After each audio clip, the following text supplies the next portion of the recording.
Hello guys, and welcome to episode 14 of my Total War Warhammer 2 playthrough, playing as Khemri on very hard difficulty.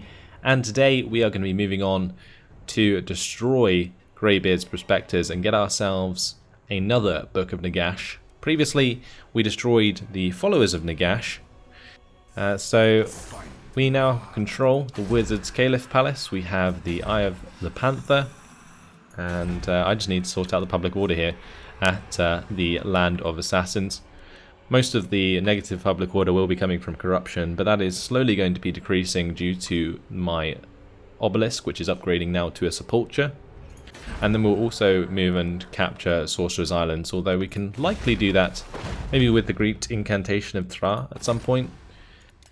But for now, I think everything else was done for this turn. Settra defeated Ratul, but I'm looking, well, it looks like Gar might attack us in the next turn, which would kind of suck. We might be able to retreat from the battle and get out of that, but we'll have to wait and see. In the meantime, we do have a little bit of cash to spend, and I'm very tempted to put it to use. Not sure where though, as I think here at Numas, getting the statuary of Khemri would be a good idea to maybe provide more availability of Ushabti to King Wakaf. And we actually lost our Ushabti in King Rakash's army, didn't we? So I think I'm actually tempted to drop a unit out of this army, maybe one of the skeleton horsemen here, and add the Ushabti to the queue. We'll put them in the global recruitment because that's going to take 6 turns if we do it that way. Okay, that'll do. In terms of the mortuary cult, we need 200 to unlock Arisian's Legion of the Netherworld, and I think I might just try and unlock these two now, the Necropolis Knights and the Nehekara Warriors, because both of those will be pretty damn useful units. The Nehekara Horsemen that I recruited and I've been using with Settra have done so well. They've got so many kills throughout the campaign so far. But let's move on to the next turn and hope for the best with the Last Defenders.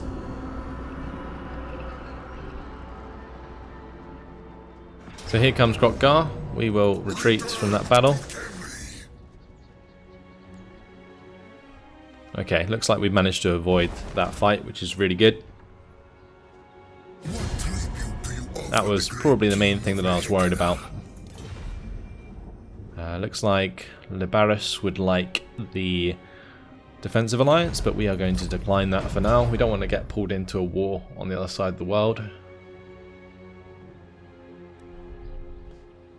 Your petition has reached the Great King. And Thegan's errantry broke their non-aggression pact with me. Okay. Well, that's just in time for me to get my new army up in the face of Al-Hig. And we need to raid that anyway, so that's good. Rahashen did take a lot of damage in my last fight. Oh, this is interesting. You can only pick one. You can either get extra Sepulchral Stalkers, Necropolis Knights, you can either get extra Tomb Scorpions, or we can get extra Ushabti. And honestly, I wanted to get extra Ushabti, so we'll go for extra Ushabti overall. And again, that might mean that I just get an army of Ushabti with King Wakaf. Just trying to work out what I would want to stop recruiting in order to replace with a Ushabti. I guess maybe get rid of some of the Nehekara Warriors and get another unit of Ushabti.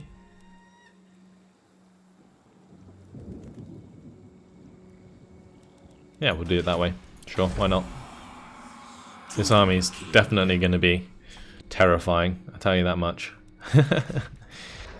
Looking forward to using that. Let's move Settra back towards Quetzalcoatl. You can actually recruit quite a few units in this land.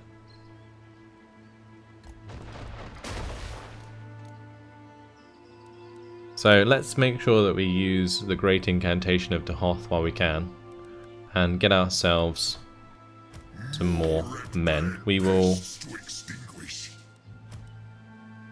not merge unless I can't get the full local recruitment. So we'll go Nehekara Warriors, and then we can merge maybe one of the Skeleton Spearmen to get another Skeleton Spearman. And that will fill up my front line, which will make this army very strong indeed. And we will have King Thutet move up the 50% and camp next to Settra.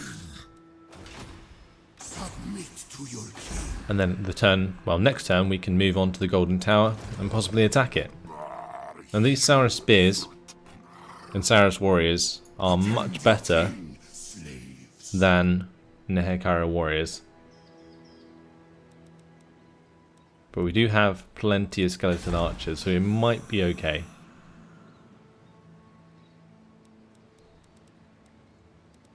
Right, let's look around, since we do have quite a lot of cash to spend. Upgrading to the Skull Repository might be a nice idea to get ourselves some Screaming Skull catapults. I haven't even tried them yet, so yeah, let's go for that. Atash River, we wanted to get access to even more Rashabti, didn't we? So let's go for that. And at Qatar, we wanted the Desert Lookout. So I'm just going to leave that as is for now.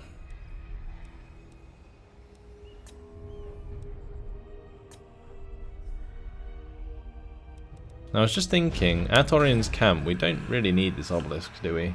Because we have public order maxed out, and there is no corruption.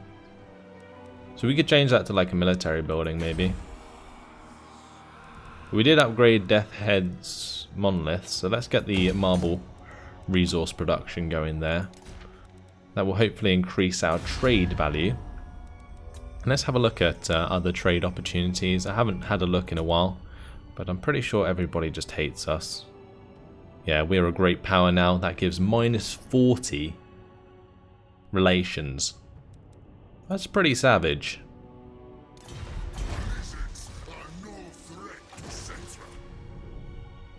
Okay, King Rakash needs to declare war and take out Vulture Mountain. It might be worth just destroying Bel Alayed first. So I can recruit there. We can't recruit Vulture. We can't get to Vulture Mountain in one turn. How long would it take to go around this way? Not sure.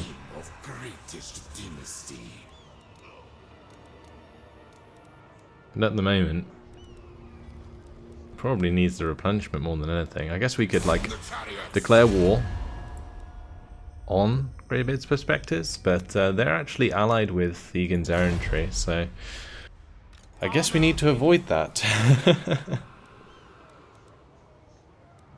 Yeah, we'll have to avoid that. I don't want this army just taking Martak, so we can't go to war just yet. That's a shame. I guess that leaves him time to sort of replenish. If we come out of the settlement and put him into this stance, is that better replenishment? I'm not sure. Let me just check. 12 per turn. If we're outside, if we're inside, it's 10 per turn. So we actually get more from being in the Entombed Beneath the Sand stance. So we'll do that. And I'm going to get rid of this Open Graves, I think, at the Eye of the Panther and make that into an obelisk just so I can sort out the public order in that province.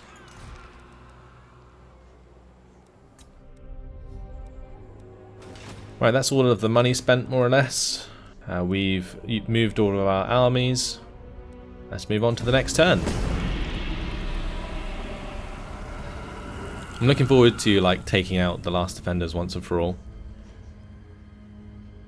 I'm glad that they actually took back that settlement by the water there, because it was originally owned by Clan Morse and that was causing Skaven corruption, which was a real pain in the bum. But it looks like we're under attack from the Egan's errantry. Guess we'll just have to auto-resolve. That sucks. Who would they have united with? Because we're not at war with anyone. Unless they're allied with...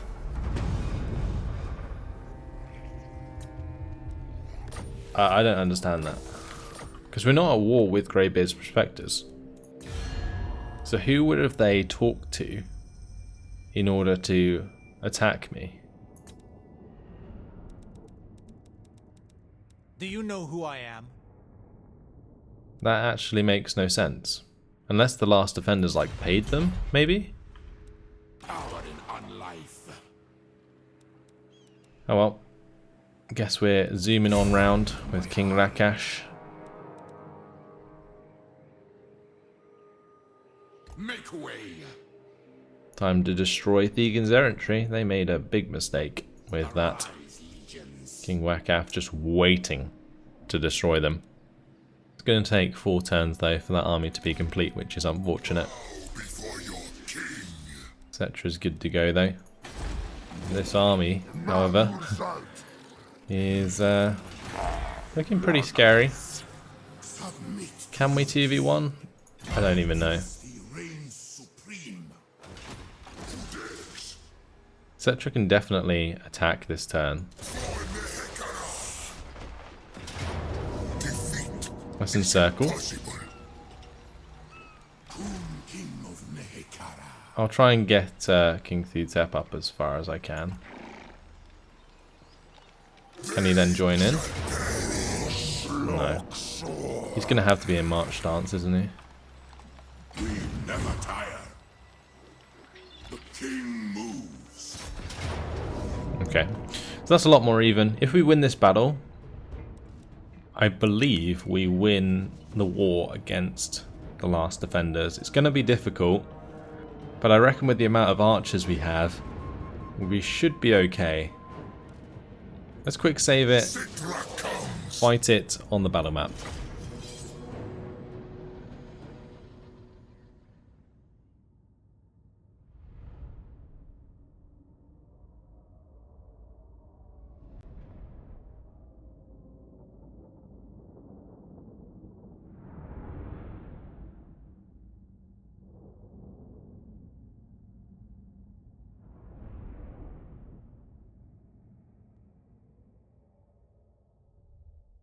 So I actually thought that there would be walls, but if there isn't, then I kind of feel like we're fine. Like, this is good for us. Might take our reinforcements a little while to catch up, but otherwise I'm pretty sure we're good to go. I can have the Khemri War Sphinx and Settra kind of hold up the fight over these choke points, and then maybe play off around that. If not, then we still have the height advantage anyway. So this map just works very well in our favour. Let's gamble for more wins. And I will start the deployment, start the battle, see what happens. Are they moving? They are not. Okay, so that gives me time to get the Nehekara warriors in their face. We're going to want to hold them off on this left side as well.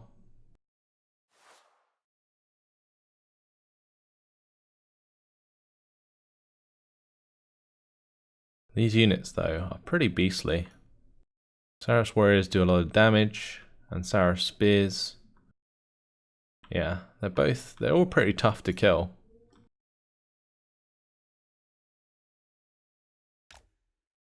So maybe just hold them on the left there with the skeleton spearmen for now. We'll send some skeleton archers that direction. I'll send some archers over here. Well, we'll have the Khemri War Sphinx start moving up, and we can have Settra move up as well. That Lord has come in, we've got the Flock of Jaff. Get the Nehekara horsemen forwards. So all of the army moving. I think I'm going to keep the Necrotech behind the front lines in this one. Just because I don't want him to die. Quite simply.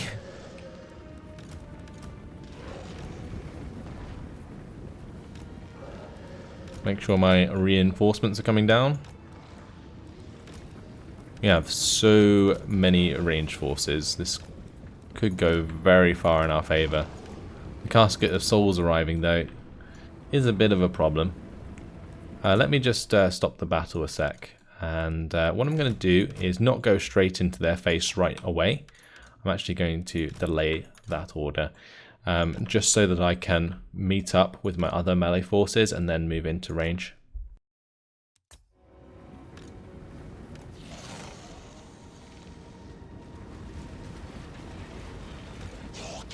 So the army is moving forwards. I think I'm just going to keep the Casket of Souls back for now.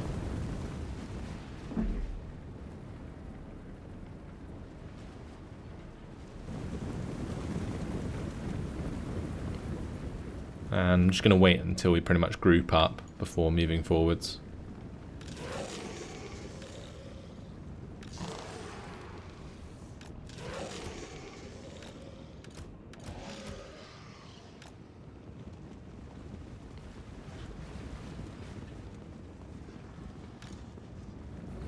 And then when we want them to attack me, I can actually move up the Casket of Souls and kind of force that.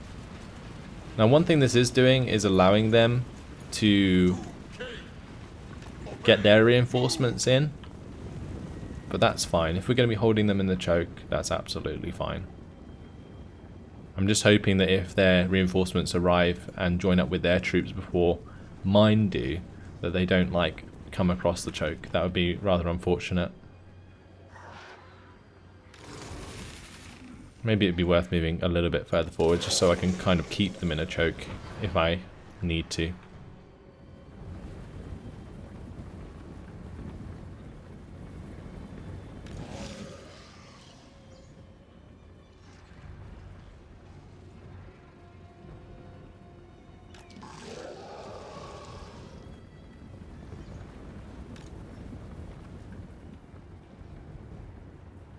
This is going to be an absolutely crazy battle.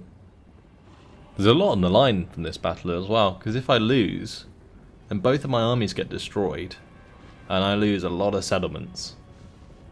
But if I win, then I take the remainder of the last defender's settlements, and they won't really have much to stop me. Okay, so the reinforcing archers are all getting into position. What I'm going to do, put them all into the same group just so I can select them easily. We'll do the same for the Nehekara warriors. Do the same for the spearmen. Just makes things a lot easier to see on the bottom. I know you can like drag them like so, but no, I may as well just group them up.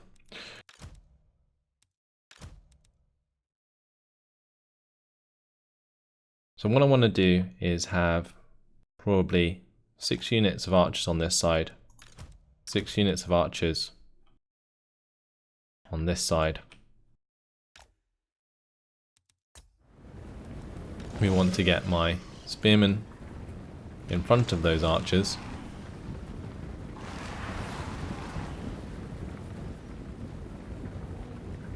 And we're finally getting somewhere. I might keep King Thutep on the left side. We'll keep Settra on the right. The horsemen, I think I'm going to keep on this left side because it's more likely we're going to break through the left than it is the right. We'll keep the chariots up here as well, like we already have. Get the Nehekara horsemen to join the other horsemen up here.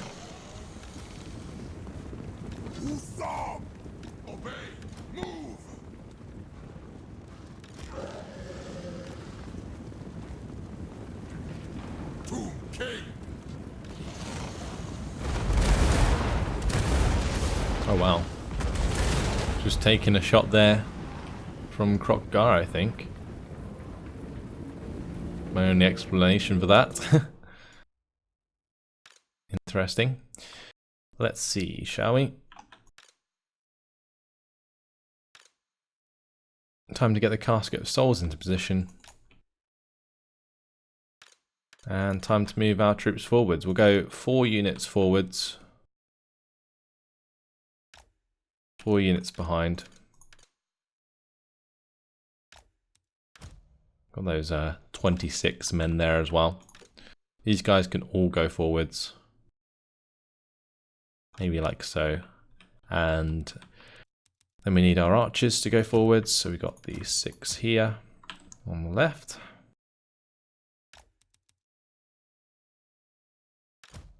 So that's 7 on the left.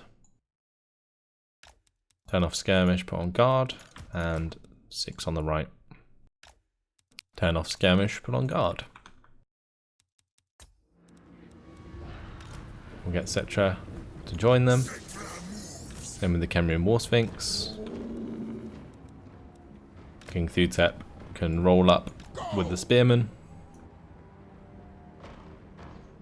And the battle should start very shortly. Gonna start healing up this Khemri and War Sphinx already. Pretty sure that he can heal up. Oh. Yeah, he can. Okay, good. And once the archers open fire, pretty sure that's when the battle begins.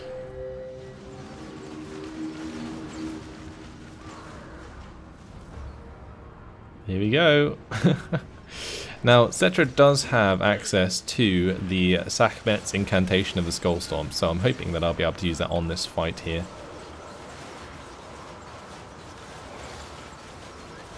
But we'll let them engage. And then we'll get our leader in here. Yes. I don't want to go too deep, so I don't have to.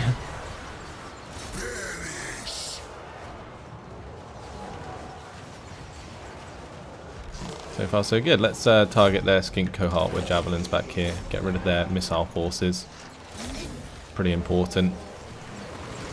Although I will want the armor piercing ones to attack the feral bastiladons.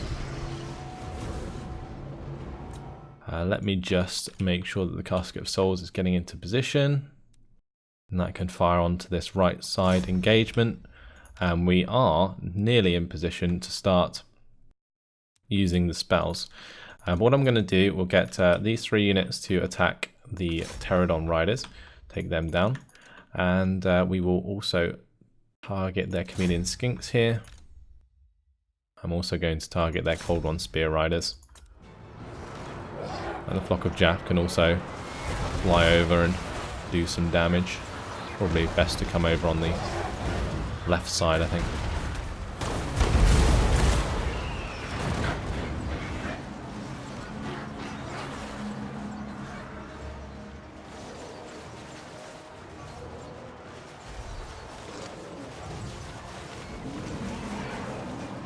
Alright, not bad. Get these 2 units to attack the Pterodon Riders, maybe 3 units to attack the Pterodon Riders. We want 2 units to attack the Chameleon Skinks. And we want to target their infantry. Okay. Might be just about time to get Settra out of there, because he is taking a lot of damage. We'll put him on physical resistance. And then we will go for the Sekhmet's incantation, where we will get the Khemri and War Sphinx out.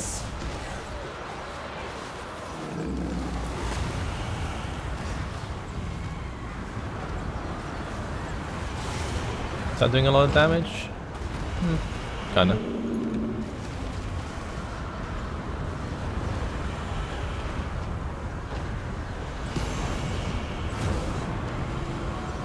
I feel like it did do a lot of damage. Let's now get my reinforcing line of Nehekara warriors to engage. We have enraged all of those Sour Spears. And it might be just time to bring down the chariots into this left side engagement, because we are kind of losing out there by the looks of things. King Thutep has not got involved yet. Let's have him kill off the feral bastiladon if we can.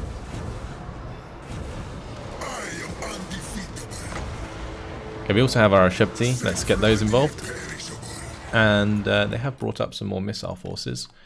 So that's going to give more targets for our archers.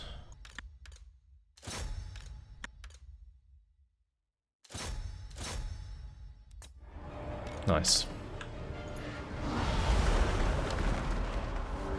The Shabti that we just spawned can get into the back of this melee. Khemri and War Sphinx still going ham. Ooh. The Casket of Souls are doing a ton of damage. And it looks like we did sort of break this left side with Chariot Charge. So break back out of there if we can. Get the Horsemen to go in now.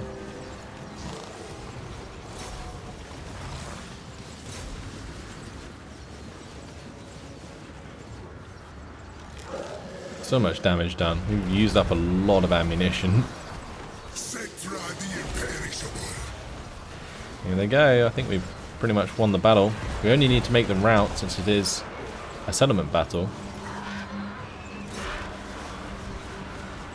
Get the flock of Jaff in here. Continue the push forwards.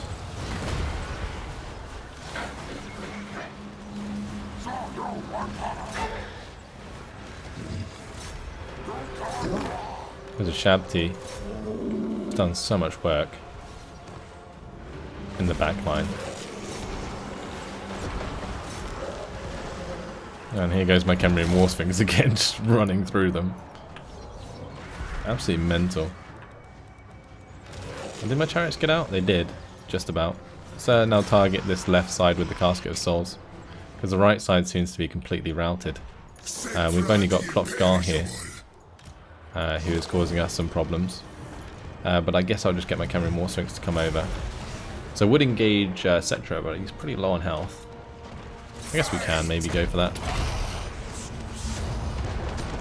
Knock him about a bit.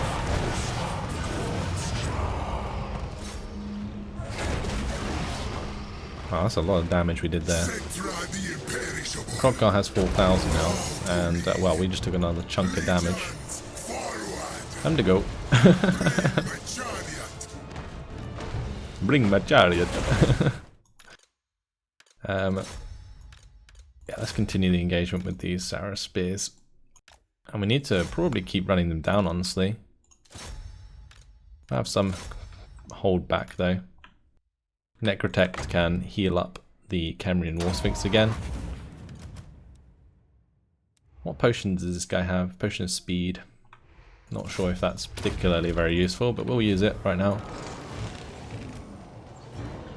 Try and finish off this Feral Bastillodon if we can, because that's causing some issues.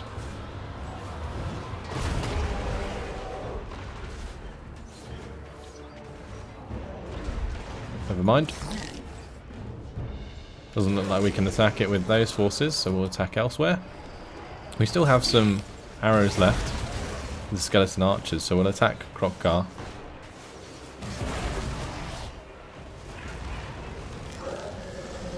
The flock of Jaff, they're in a pretty terrible position. Let's get them out of there. And I think we may as well, at this point, charge forwards with these lot. We can have the two that have ammo remaining.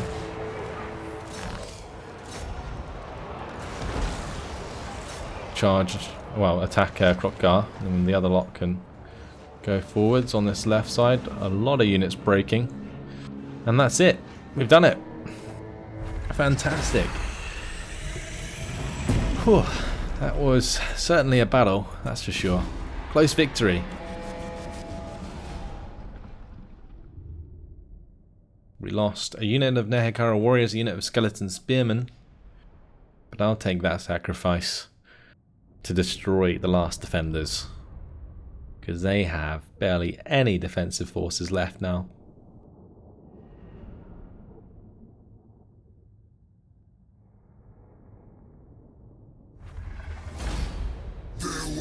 And there we go. One of the skeleton spearmen from King Thutep's armies died, but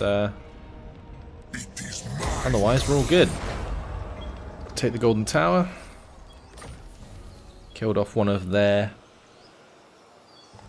agents, and we got Plan Buster, which is achieving victory over lizardmen multiple times. This gives us +5 leadership when fighting against lizardmen. Settra the Imperishable. Wow. Alright, let's just go ahead and get the obelisk here. And we do have the ability to recruit more troops, so we may as well, whilst the incantation is going. That is replacement Nehekara warriors, replacement skeleton spearmen, and in King Thutep's army, nothing, since he is in march stance.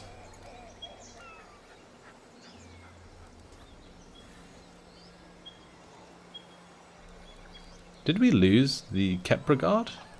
I'm pretty sure that Rakash still has the Khemri guard. Unless we can have more than one of them and it just has a cooldown. Seems odd. Anyway, with Settra leveling up, we can look at when we want to put that point towards. We did get Sekhmet's incantation of the Skullstorm finally, and it seemed to do quite a lot of damage in that battle against the Sarish warriors. But honestly, very tempted to get like the level 2 here, but whether or not that gives us another extra 2 unit capacity or not is a different matter entirely. If it just gives us the Vanguard deployment for skeleton chariot units, then it's completely useless. That's nothing that I want at all.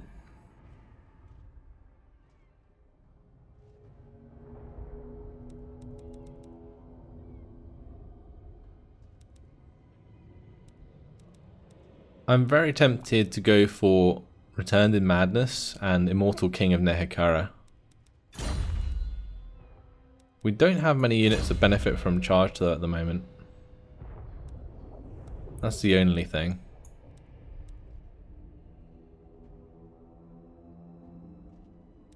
I guess later on we can sort of attune his army to get a bonus from that charge. Although that isn't even his, that's just for himself actually. Okay, so that's fine. Okay, so we'll use that for himself and we'll get Returned in Madness. And that should stack quite nicely. His physical resistance is getting pretty damn high right now. Currently 20%, will be 27%. And then he can put the spell on himself and it's even higher. Crazy stuff. The Ossuary Dirge has been completed. Let's now get the extra armor and weapon strength for Nehekara warriors. Or we could get the Proclamation of the First Dynasty. I think that might be a good shout. Extra 5% income from trade. Extra campaign map movement range. Going to use up some of the cash. And this turn I'm actually going to upgrade Quetzalcoatl. We have been using Quetzalcoatl quite a lot. So it makes sense to upgrade that, I think. Damaged buildings at Martek are going to remain damaged, I think. Next time we move. And Baron Thegan here is moving on with his men-at-arms and spearmen-at-arms towards Kofa, which is frustrating because Kofa doesn't have a defensive force yet. I was hoping to get Martek a defensive force, but seems it was not to be.